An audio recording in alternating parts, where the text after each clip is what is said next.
Chicken fry చేస్తున్నాను. Chicken fry కోసం pan పెట్టుకుని ప్యాన్లో ఆయిల్ పోసుకుని ఆయిల్ బాగా వేడెక్కిన తర్వాత పచ్చిమిర్చి వేసుకోవాలి. పచ్చిమిర్చి వేసుకున్న తర్వాత ఇందులోని ఆనియన్స్ కూడా వేసుకోవాలి. ఆనియన్స్ కూడా వేసుకున్న తర్వాత ఇవి కొంచెం సేపు ఫ్రై చేసుకోవాలి.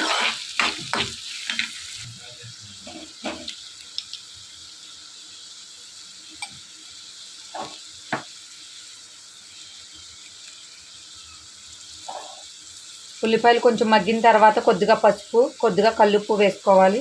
కల్లుప్పు కూడా వేసుకున్న తర్వాత ఇవన్నీ కూడా గోల్డెన్ కలర్లోకి వచ్చేంత వరకు ఫ్రై చేసుకోవాలి. ఆనియన్స్ మొత్తం కూడా ఇలా మగ్గిపోయిన తర్వాత ఇందులో కడిగి శుభ్రంగా పక్కన పెట్టుకుని చికెన్ అంతా కూడా వేసుకోవాలి.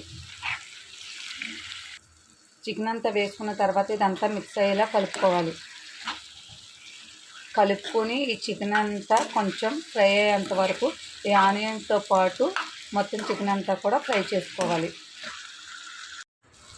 ఇలా చికెన్ ఫ్రై అయిపోయిన తర్వాత ఈ ఫ్రై అయిన దాంట్లో కొద్దిగా అల్లం వెల్లుల్లి పేస్ట్ కూడా వేసుకుని ఇదంతా కూడా మిక్స్ అయ్యేలా బాగా కలుపుకోవాలి.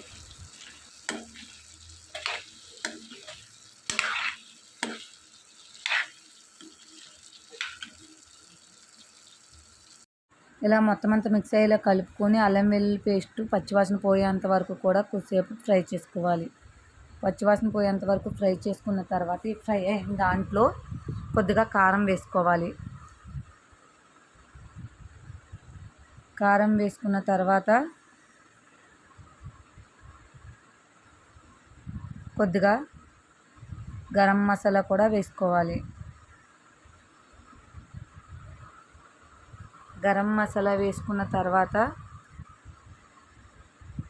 చికెన్ మసాలా కూడా వేసుకోవాలి. చికెన్ మసాలా వేసుకున్న తర్వాత ఇదంతా కూడా బాగా మిక్స్ అయ్యేలా కలుపుకోవాలి. ఈ కారం అంతా కూడా చికెన్ పీసులకి మొత్తం అంతా కూడా మిక్స్ అయ్యేలా కలుపుకోవాలి. ఈ విధంగా చికెన్ ఫ్రై చేసుకుంటే చాలా టేస్టీగా ఉంటుంది. పిల్లలు కూడా చాలా ఇష్టంగా తింటారు.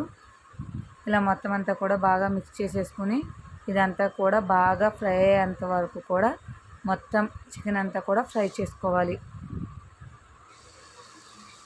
చూడండి, చికెన్ ఫ్రై చాలా వరకు ఫ్రై అయిపోయింది.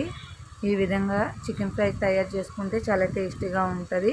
వాటర్ ఏం పోయిన అవసరం లేదు. వాటర్ పోసుకుంటే మళ్ళీ కర్రీలా తయారైపోతుంది కాబట్టి వాటర్ లేకుండా ఓన్లీ ఆయిల్లోనే ఆనియన్స్ వేసుకుని ఫ్రై చేయడం చాలా అంటే చాలా టేస్టీగా ఉంటుంది.